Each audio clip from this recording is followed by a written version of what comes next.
আল্লাহ যাকে মাফ করতে চাইবেন তাকে একটা পর্দার আড়ালে নিয়ে যাবেন, জিজ্ঞেস করুন, এই বান্দা এইসব কাজ করছো?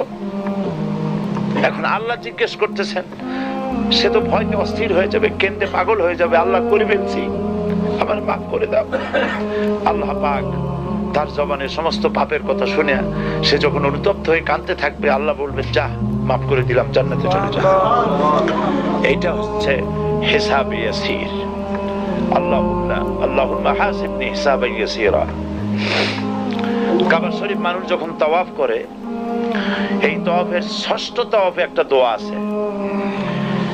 এই দোয়া আমি যখনই পড়ি আমি চোখের পানি রাখতে পারি না। ষষ্ঠ চক্কর একটি দোয়া আছে। দোয়াটা হচ্ছে,